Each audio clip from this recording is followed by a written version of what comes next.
Labadiena. Stebite tiesioginę transliaciją Dauno sindromas arba kodėl saulytėms šviesti reikia ir mūsų pastangų. Šįkart kalbėsime apie žmonės su Dauno sindromu. Mūsų svečias Santaros klinikų medicininės genetikos centro vadovas profesorius Algirdas Utkus. Labadiena. Labadiena. Šįkart ne tik apie Dauno sindromą nulemenčius genus kalbėsime, bet ir apie tai, kaip šie žmonės gyvena tarp mūsų. Pirmiausia, profesorių klausimas, tai yra liga ar genetinis sutrikimas? Tai, turbūt apibrėžiant, kas tai yra Dauno sindromas, galima sakyti, kad tai yra tam tikra įgimta būklė. Ir ji yra nulemta papildomos priedinės 21 chromosomos.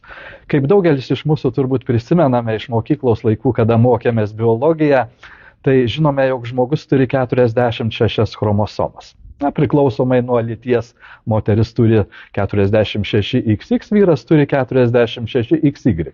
Tai štai tie asmenys, kuriems yra Dauno sindromas, jie turi priedinę 21 chromosomą. Taigi iš viso jie turi 47 chromosomas. Ir štai ta priedinė 47 21 chromosoma, 47 bendras skaičius, priedinė 21 chromosoma ir lemia, jog žmogui yra Dauno sindromas.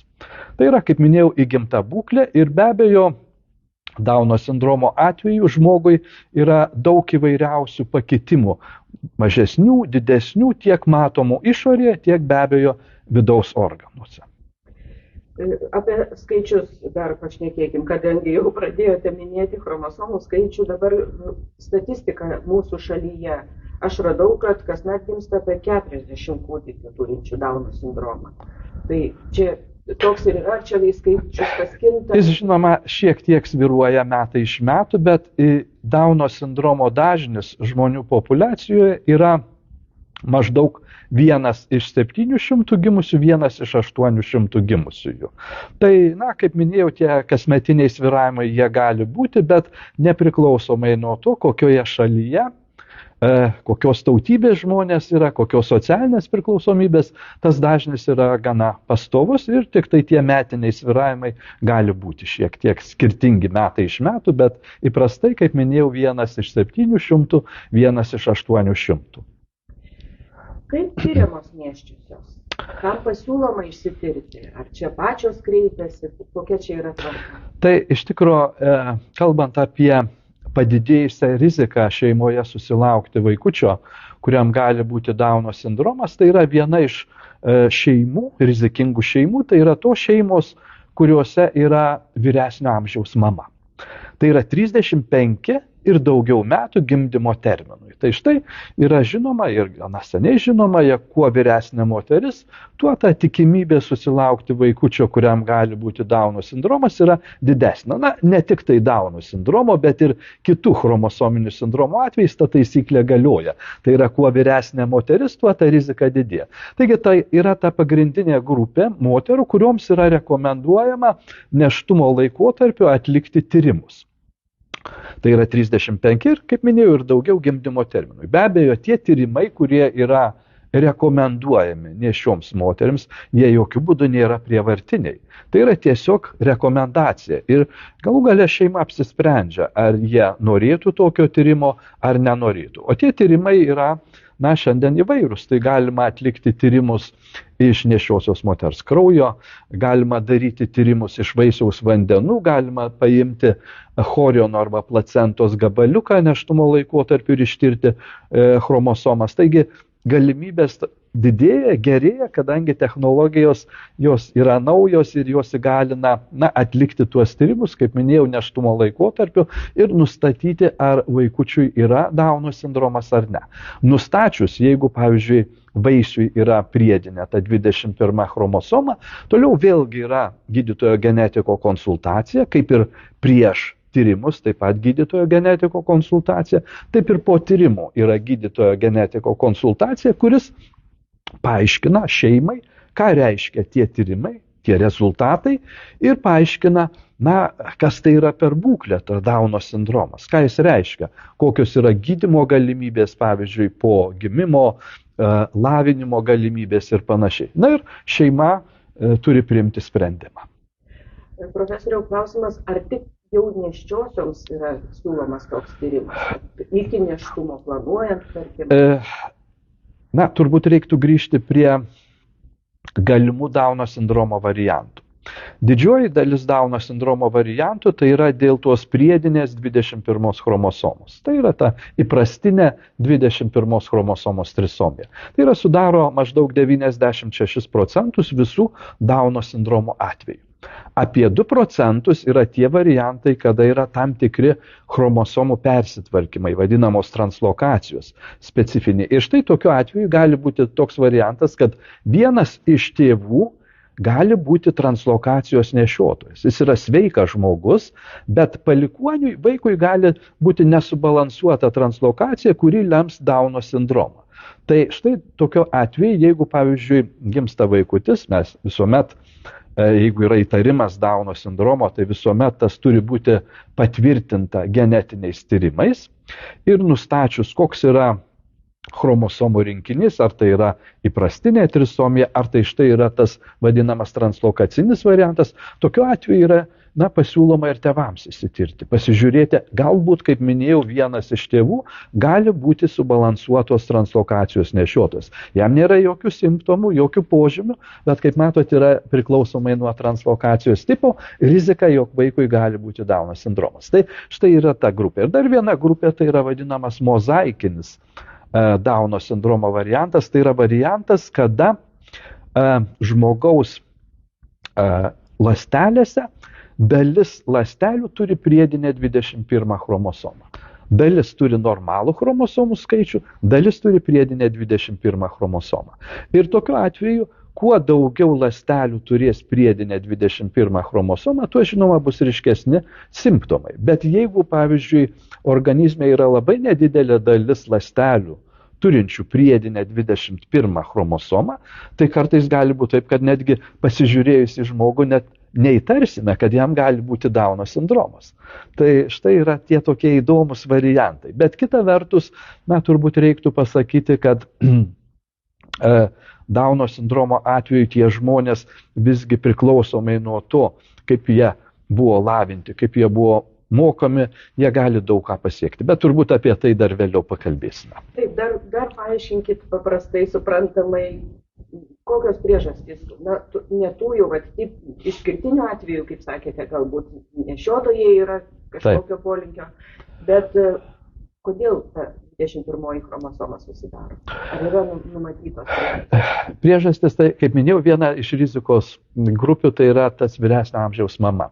Tai yra susiję su lytinių ląstelių dalymusi. Ir jeigu įvyksta lytinių ląstelių dalymosi klaidos, gali dėl tos klaidos ir atsitikti taip, kad atsiranda ta priedinė 21 chromosoma. Tai yra apvaisinimo metu, kaip žinote, mes 46 chromosomas turime. Tai vieną gauname iš mamos, kitą gauname iš tėvo.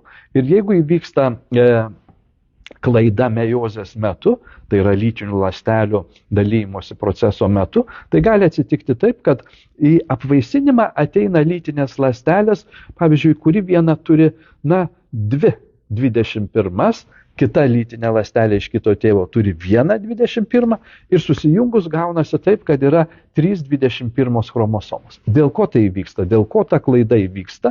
Tai vienas iš variantų galimas, kad kuo vyresnė mama, tuo žinoma keičiasi ir hormoninis statusas moters organizme. Tai tas hormoninis disbalansas turi įtakos ir ląstelių, lytinių ląstelių dalymusi. Tai tas gali turėti. Kita vertus, žinoma, vėlgi turbūt reiktų sugrįžti prie embriologijos. Tai yra, moteris nuo pat savo gimimo turi tuos kiaušinėlius ir jie, lyginant su vyro lytiniam ląstelėm, nesikeičia, jų kiek yra ir žinoma, per visą gyvenimą tos lytinės ląstelės gali kaupti tas visas, žalingų veiksnių poveikius iš aplinkos, kurie taip pat gali turėti įtakos toliau vykstant lytinių ląstelių dalymuisi. Tai, bet galų gale, tokių aiškių priežasčių labai, kad tiksliai pasakytume, kad yra, kažkoks tai vienas genas konkretus, kuris lemia lytinių ląstelių dalymosi sutrikimą, kol kas nėra. Tai, įvairūs tie veiksniai turi įtakos šio proceso sutrikimui. nėra to vieno, kad atsisakysim. Ir taip, tikrai taip, tik tai, kad, amžius yra žinomas tas rizikos veiksnys ir dėl to ta rekomendacija yra, kad tokioms moteriams būtinai reiktų pasiūlyti, pasinaudoti tomis galimybėmis, tai yra tyrimo nėštumo laikotarpiu. Rizika vyresnis amžius, bet nebūtinai taisyklė. Tikrai taip. Nebūtinai, taip, rizika didėja, nuo 35 metų jie auga, bet tai nereiškia, kad tai yra 100% rizika. Tuo labiau, kaip minėjau, yra tos galimybės ir tyrimų. Įsityrus, tai jokių būdų nereiškia, kad šeima turi nutraukti nėštumą. Tai galiu pasakyti, kad visgi šiandieninės tendencijos yra tokios, kad vis daugiau šeimų sužinojusius, kad jos laukiasi vaikučio, kuriam yra Dauno sindromas, jos tęsia nėštumą. Susilaukia tokio vaikučio, ne taip kaip kažkada tai buvo anksčiau, visgi didesnė dalis nutraukdavo nėštumą. Situacija keičiasi po truputį, nes ir po gimimo yra tos galimybės, žinoma, tam žmogui, kuriam yra Dauno sindromas, augti, vystytis, integruotis į visuomenę. Taip, būtent dabar apie tai pratęskime mūsų pokalbį ir mes sulaukime klausimo iš mūsų pokalbį žiūrinčiųjų, ar visų sergančių Dauno sindromu intelektiniai gebėjimai yra panašus, ar vis dėlto jie skiriasi ir kuo skiriasi. Tikrai taip, kaip ir mes visi skiriamės, taip ir tie asmenys, kuriems yra Dauno sindromas, jie irgi nėra, kad sakytume, jie visi vienodi. Tikrai ne. Jie turi savo charakterius, savo tam tikrus ypatumus ir žinoma, intelektinis išsivystymas taip pat skirtingas. Ir tas labai priklauso, ir aš visuomet akcentuoju tą tiek studentam, tiek be abejo, kada konsultuojam pacientus, šeimas, jog labai svarbu dirbti su tuo vaiku, lavinti, mokyti. Tie vaikučiai, kuriems yra Dauno sindromas, jie yra turintis tokį gerą artistinį gebėjimą. Artistiški. Ir per tą sugebėjimą jų daug ko galima išmokyti. Jie gana imlūs. Tai, reiktų nepalikti to vaiko, su juo dirbti, lavinti ir tie rezultatai bus geri. Tai turbūt geriausi pavyzdžiai yra tai, ką mes žinome ir pasaulyje, ir Europoje yra, pavyzdžiui, Pablo Pinedo. Ispanijoje baigęs netgi 2 aukštuosius mokslus žmogus. Yra kiti pavyzdžiai. Ispanijoje taip pat yra žmonės, kurie baigia ne vieną aukštąjį mokslą. Jungtinės Amerikos valstijose, jeigu tenka kartais pasižiūrėti serialų amerikoniškų, tai ten galime matyti vaidinančius asmenis, kuriems yra Dauno sindromas. Tai Chris de Burgh, žinomas aktorius Jungtinės Amerikos valstijose.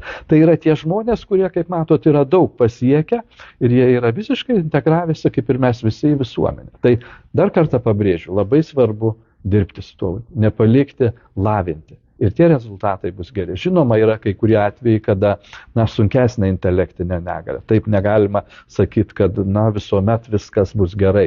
Tikrai yra tokie atvejai, bet kaip bebuvę, jie yra vis tiek žmonės, yra mūsų visuomenės dalis. Ir be Dauno sindromo, su IQ, tikrai taip. Labai skirtingų.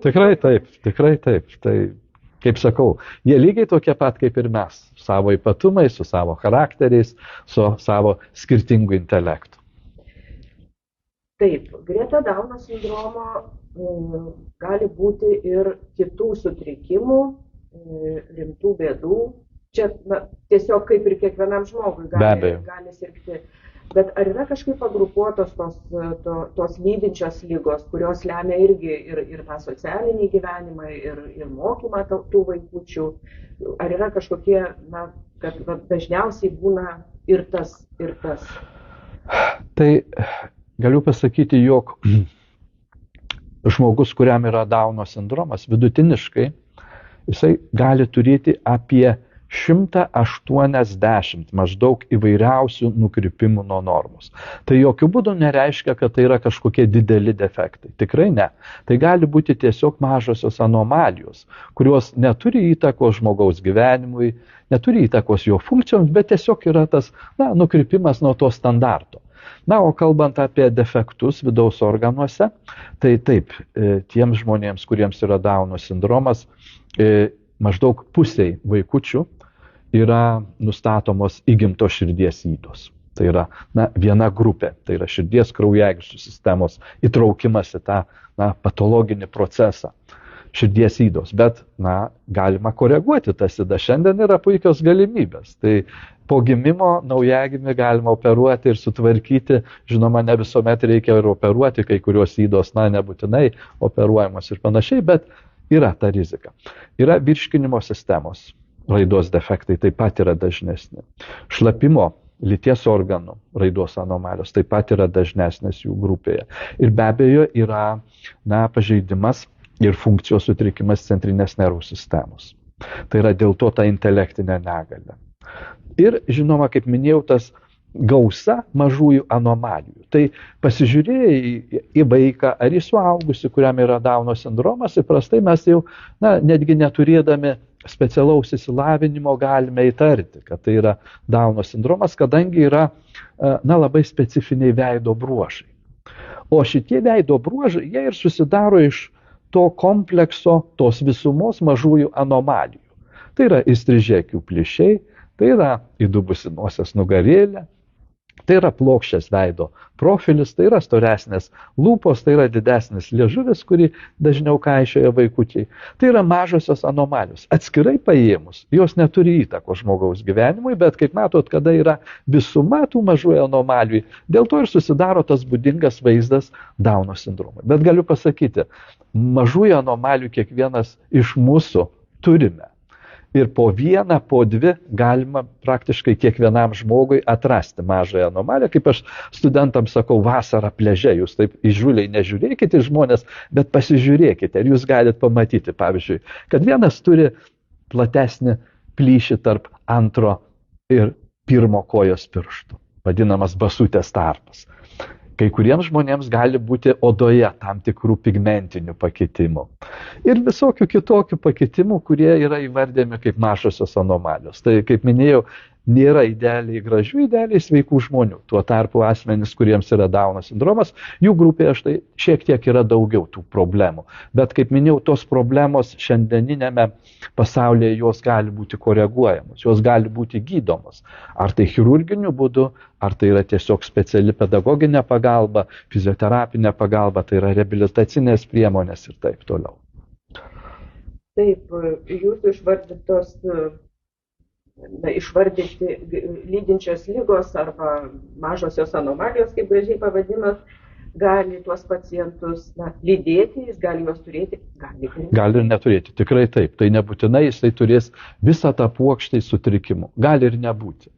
Gali ir nebūti ir tokiu atveju, žinoma, ypatingai, jeigu, kaip ir minėjau, tą variantą mozaikinis, tas variantas, kada yra nedidelė dalis ląstelių turinčių priedinę 21 chromosomą, tai tokiu atveju gali būti ir taip, kad tų defektų ir vidaus organuose arba jų nėra, arba jie nedideli kažkokie, arba pavieniai ir panašiai. Tai situacija yra tokia.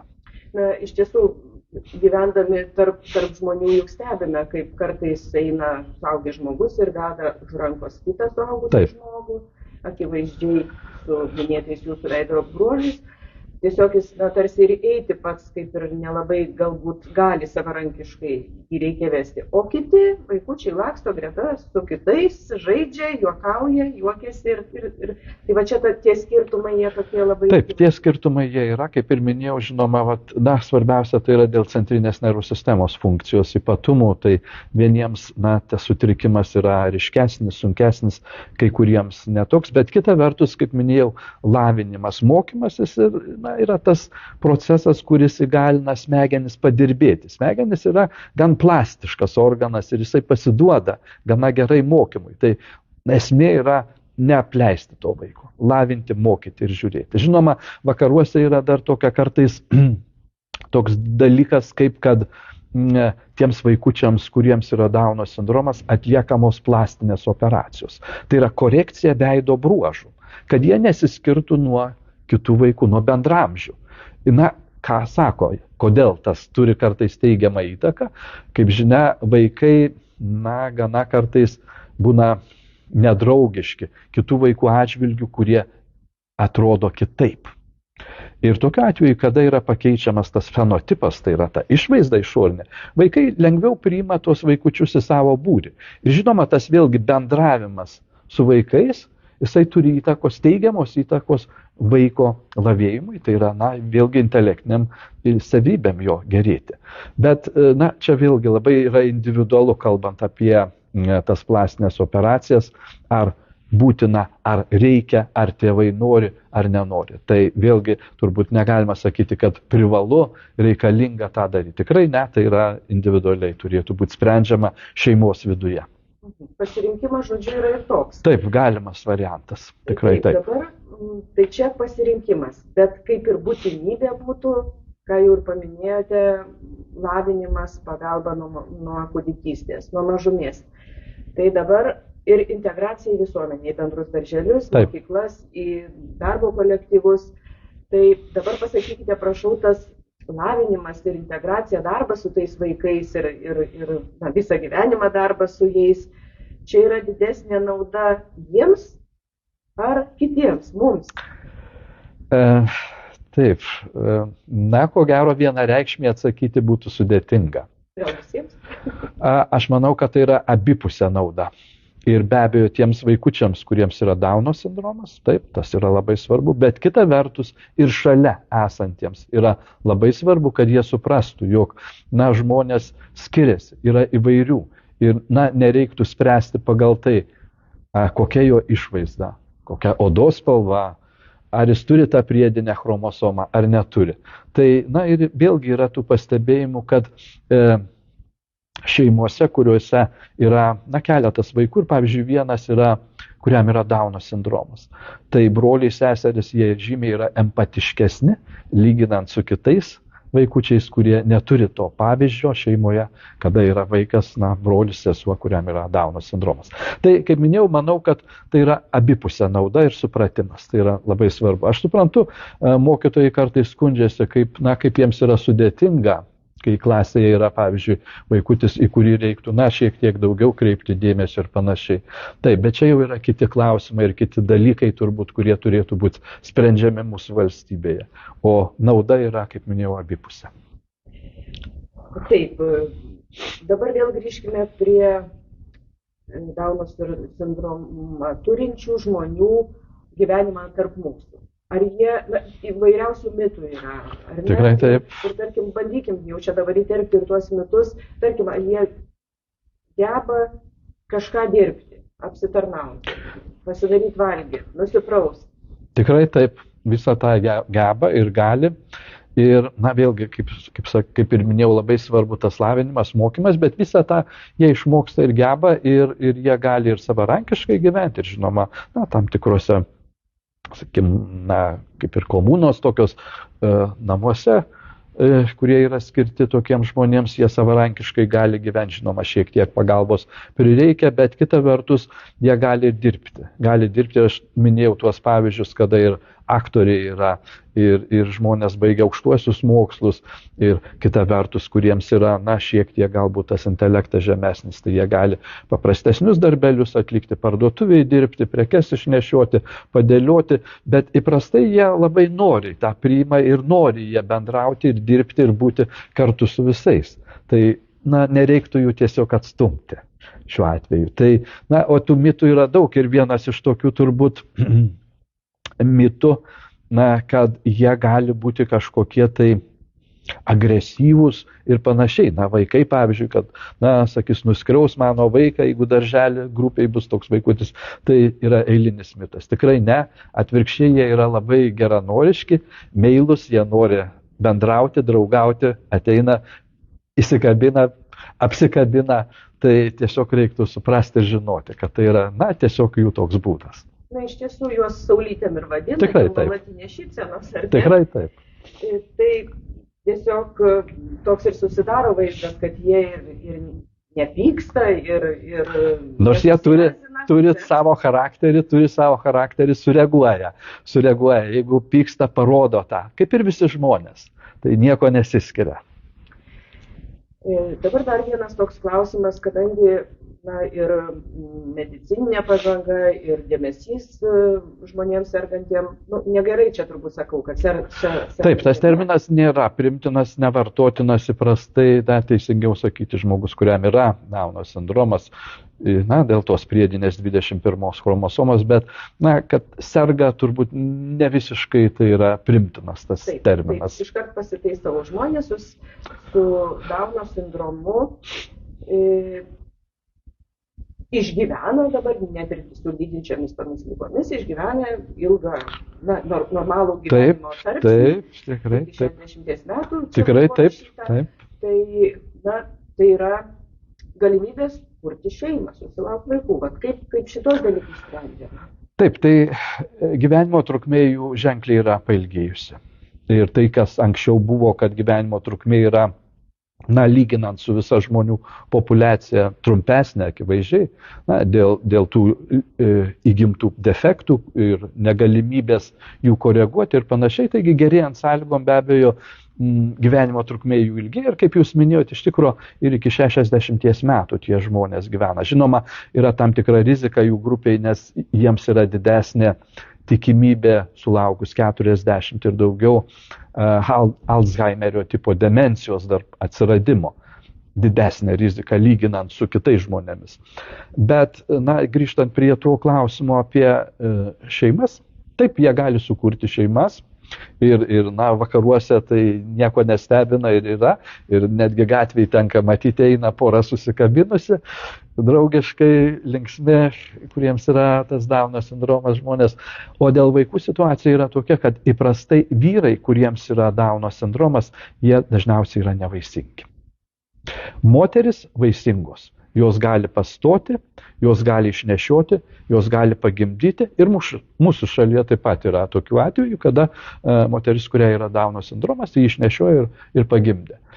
Žinoma, rizika yra, jog ji gali taip pat turėti vaikutį, kuriam bus Dauno sindromas, tai ta teorinė rizika yra apie 50%, bet yra iš kitos pusės tikimybė, kad gims sveikas vaikas. Tai, na, kaip matot, moterims yra tikimybė, galimybė susilaukti vaikučio. Žinoma, gali būti Dauno sindromas, gali būti be Dauno sindromo vaikutis. Vyrai tuo tarpu, kaip minėjau, įprastai yra nevaisingi ir savo palikuonio nesusilaukia. Kokių klausimų jūs sulaukėte iš žmonių, iš porų, iš moterų, kurie ateina tirtis dėl Dauno sindromo? Ir gimus vaikui, nustačius jau patvirtinus tą sindromą, kuo domisi, kuo klausia? Aišku, šokas tikriausiai būna vienas iš tokių... Taip, tai žinoma, pirmiausia klausimas apie patį tyrimą, apie patikimumą to tyrimo, ar tikrai tie rezultatai, kuriuos gausime, jie bus patikimi. Apie pačią procedūrą, pavyzdžiui, klausia, jeigu tai yra atliekamas invazinis tyrimas, kada yra paimama, pavyzdžiui, vaisiaus vandenų arba choriono gaurelių gabalėlis paimamas arba placentos gabalėlis, tai yra invaziniai tyrimai, tai be abejo teiraujasi dėl pačios procedūros. Toliau po tyrimo, be abejo, kaip ir minėjau, sugrįžta ir tuomet jau yra ta diskusija apie tyrimo rezultatus. Jeigu tyrimas yra normalus, nėra pakitimų, tai, kaip ir viskas aišku. Toliau, kaip ir komentarų nereikia, moteris toliau stebima pagal, tas taisyklės, kurios galioja Lietuvoje. Jeigu yra nustatoma, kad yra priedinė 21 chromosoma, pavyzdžiui, vaisiui, tai toliau jau tai yra diskusija, kas tai yra, ką tai reiškia, kokios yra pasekmės, kokie gali būti vidaus organuose pažeidimai dėl tos priedinės 21 chromosomos, kokios yra gydymo galimybės, įprastai tėvus labai domina, kokios gydymo galimybės po gimimo, pavyzdžiui, ar galima koreguoti tą širdies ydą, žarnyno defektą ar kažkokį kitą defektą. Tai visą tą reikia paaiškinti, kad suprastų. Tai esmė yra suprantamai paaiškinti, kad žmogus, žinotų tą situaciją bendrą ir suprastų, kas tai yra. Ir be abejo, paaiškinama ir tą situaciją dėl intelektinės būklės vaiko, kad visgi, jeigu tai yra ta priedinė 21 chromosoma, tai prastai turi poveikį ir centriniai nervų sistemai. Ir kas gali būti. Bet kita vertus vėlgi yra pasakoma, kad tai yra tos intervencinės programos ankstyvosios. Nuo pat gimimo praktiškai pradedamos lavinimai, mokymai, reabilitacinės priemonės, kurios užtikrina vaiko tiek fizinį vystimasi, tiek be abejo intelektinį vystimasi. Tai visus tuos klausimus ir bandome aptarti ir paaiškinti tėvams, mamai, kad suprastų, kad žinotų, ką tai reiškia. Na ir kaip minėjau, po to jau šeima gali priimti tą sprendimą vienokį ar kitokį, įprastai pagal galiuojančius įstatymus iki 12 savaitės nėštumo galimas tas nutraukimas, vėliau po 12 jau tik tai pagal medicinės indikacijas iki 22 savaitės. Bet kaip minėjau, visgi tos tendencijos labai aiškios šiandien, kad šeima išgirdusi visą tą informaciją ir be abejo ir pasiskaičiusi dar ir internete apie Dauno sindromą, apie tuos geruosius pavyzdžius, ryžtasi gimdyti, susilaukti tokio vaikučio, ir toliau jau žiūrėti, lavinti, mokyti tą vaikutį. Na ir paskutinis klausimas būtų apie tai, ar keičiasi visuomenė mūsų. Jūs daug metų dirbat jau su šitoj srity genetikos, ar keičiasi visuomenės požiūris ir pagalba, ar atviras, kaip sakant, glėbys tiem žmonėm, priimamės juos geriau, ar vienodai kažkaip? Man džiugu pasakyti, jog visgi visuomenė keičiasi. Keičiasi į gerąją pusę.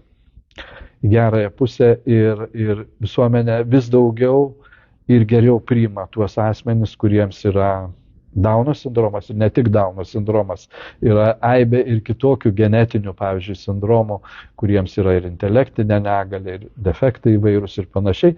Tai visuomenė tampa tolerantiškesnė ir geriau priima tuos žmonės ir stengiasi, kad jie integruotųsi į visuomenę. Tai, kaip minėjau, mane tas džiugina. Aišku, dar reikia daug ką padaryti, kad visi tie mitai apie asmenis, kuriems yra Dauno sindromas, kad jie būtų sugriauti, kad jų neliktų, nes kartais tenka girdėti įvairių tokių dalykų, bet tendencijos yra geros ir aš manau, kad mes judame tinkame linkme, kalbant apie tuos asmenis, kuriems yra Dauno sindromas, apie tai, kad jie bus lygiai tokie pat pilnaverčiai visuomenės nariai, kaip ir mes visi. Ačiū Jums, profesoriau, už pokalbį. Šios dienos transliaciją baigėme.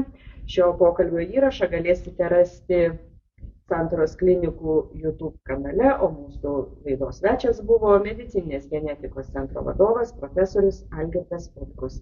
Viso geriausio. Viso labo. Ačiū labai.